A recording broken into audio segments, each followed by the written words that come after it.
The vitality of the people may be generated here by the new pioneer.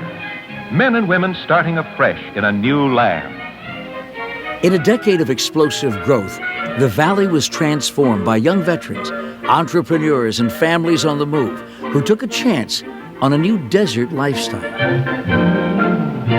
Arizona people are active, happy people. People on the go. People in motion, doing things they like to do. This is living. This is the story of the people who launched the boom years and turned the desert into the valley of their dreams. Go back a couple of generations, and the view across the valley was that of vast farm fields and desert surrounding the modest skyline of Phoenix. In 1940, Phoenix had a population of 65,000, a small city, but small was good for most residents. It was a very nice town. You knew a lot more people. You walked down Central Avenue and you could say hello to just about everybody you ran into. It wasn't a house that had a lock on it. They might have had a lock, but nobody had the key. You stop and nobody's home. You just go in, pour yourself a drink, and go walk on back towards your house. Like most farming communities, the area was stable, traditional, and run by a few powerful families.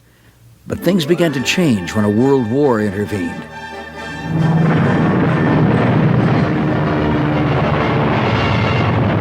With a war to win, Uncle Sam went shopping for a place with clear skies and dry weather where soldiers could train every day. The valley was perfect. Soon, servicemen were pouring into Army camps and newly built air bases like Luke and Williams. Fear of a coastal invasion also brought defense plants to the area, taking advantage of the valley's isolated location.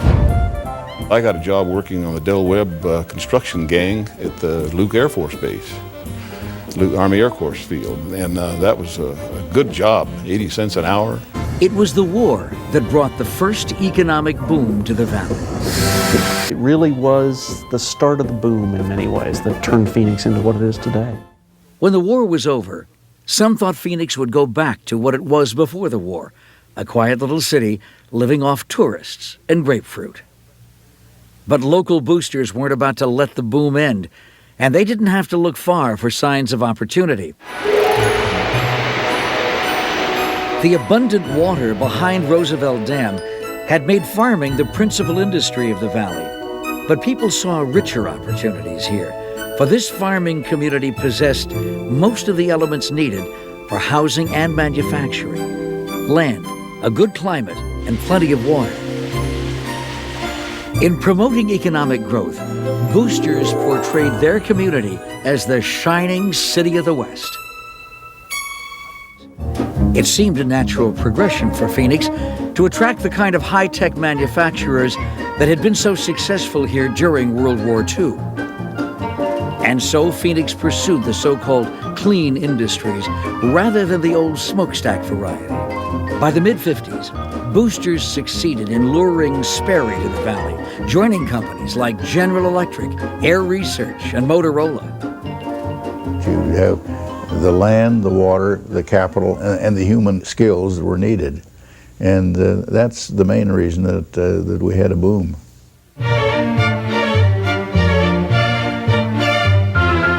After the limitations of the war years, people were eager to get on with their lives.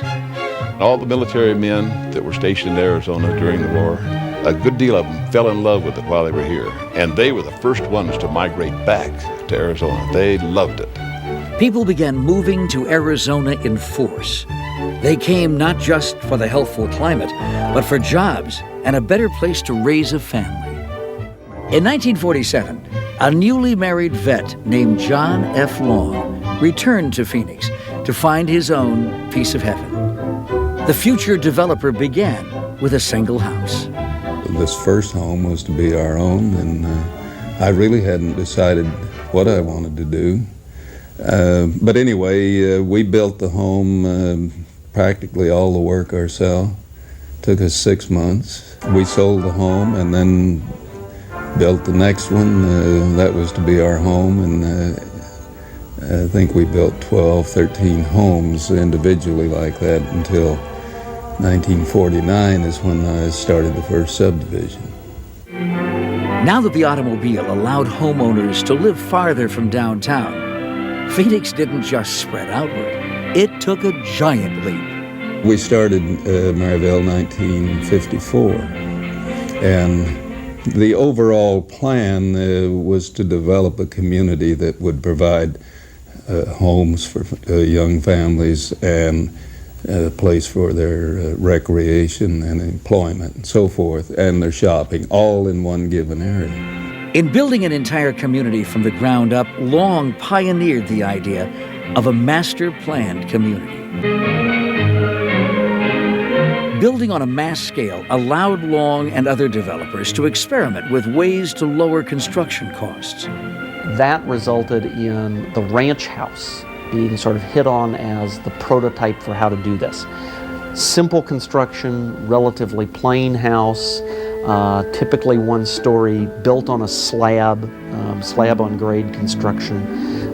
It could be delivered very quickly and very efficiently. Phoenix is world-renowned as a city of beautiful homes. This is where the home building industry was revolutionized, where new building techniques were developed, where methods were devised to give the homeowner a lot more home for a lot less cost. In those years, even a mansion was relatively cheap. I remember when they built the first $200,000 home in the Biltmore Estates. It's a front page story. Now, $200,000 homes are normal. But it was beginning to show that real estate development was taking hold in the valley, and it was not going to stop. I think future historians will mark in Arizona as 1950 as really the dividing line between old Arizona and the new Arizona. With all of the changes that were coming in the 50s, when we were attracting a whole new type of people, no longer the agriculture and the mining types, but college-educated type people coming out to work in the manufacturing industry. By the mid-50s, manufacturing replaced agriculture as the valley's #1 industry. The job market tempted even more people to move here. We were building as many as 20 houses per day. Had a real difficult time keeping up with sales. There was times that we were selling 100 homes a week. By 1959, more homes had been built in the valley in one decade than in the previous 4 combined. In Scottsdale alone, John Hall was building 100 Hallcraft homes a week. And in downtown Phoenix, Del Webb was erecting the city's first residential high-rise. A prominent feature of these new neighborhoods was the patio. About that time is when family living was transferred to the backyard rather than the front yard. Homes just used to have a front porch, and people sat on the front porch and watched other people and cars go by. And then it was in the 50s then that the patio and the barbecues and so forth went to the backyard, and you very seldom see anyone in the front yard. The patio was so popular it spawned a new lifestyle. The sun-filled patio brings Arizona outdoor living into the home. This is where the family is likely to congregate for rest, recreation, and relaxation. The patio serves as a symbol, too, a symbol of a way of life. Patios were great, unless the temperature hit 110 degrees. Then homeowners stepped inside and turned on their new air conditioners, which quickly became an essential part of valley life. Motorola had an enormous impact on popularizing air conditioning in Phoenix. They had to have air conditioning for their manufacturing processes to keep the rooms clean enough and so on. So the people who worked in the Motorola plants got used to living in an air-conditioned environment during the day and came to expect it in their houses when they went home. And once air conditioning tamed the desert heat, the population really took off. I always took friends up to South Mountain so that they could overlook the valley, and it's amazing how far you could see and how many lights you could see. But then the difference from year to year as those lights would spread out more and more in the valley because people were moving in. It was an exciting time. We had left small towns where they were more or less stagnant, but here we were all of a sudden in the midst of a growing community. We didn't realize it was growing quite so fast. In fact, the population of Phoenix had quadrupled, jumping from 106,000 in 1950 to 439,000 a decade later. Thousands upon thousands of Americans had staked their futures on the Valley of the Sun. Prior to the 50s,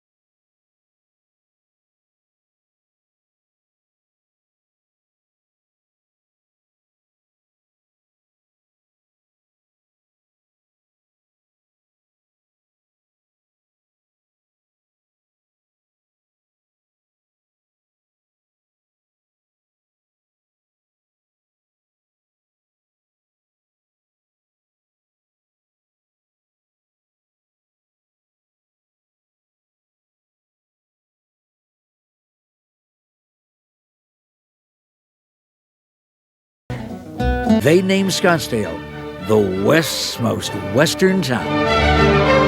It actually became known most western town in the late 40s when Malcolm White built the T-Bar-T Theater, our first theater in town.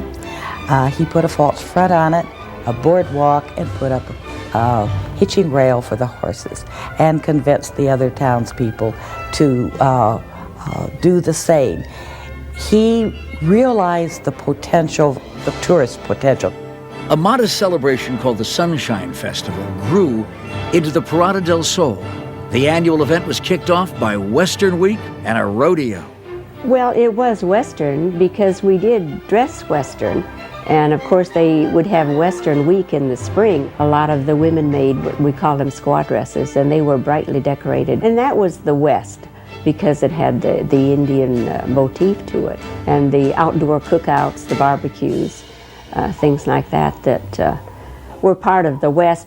The tourists loved it, and the locals prospered, no matter that the real West was considerably different from the Boosters version. The cowboys I saw wore brogan shoes, mostly covered with mud, and their jeans were all dirty, and the hats were slouch hats, and I saw that was the real cowboy to me. Arizona was sort of a contradiction. And we had the real cowboy, the real working cowboy, and then we had the mythical cowboy. And the feeling among the chambers of commerce, let's give them what they want to see. Let's give them, if they want to see the myth of the West, let's give them the myth. Soon, tourists arrived in such numbers that accommodations were hard to come by. The long-established Joe Cocky and Camelback Inns were joined by deluxe motels like the Safari and the Valley Ho, and guest ranches like the Yellow Boot. Scottsdale also continued to grow as an artists' community.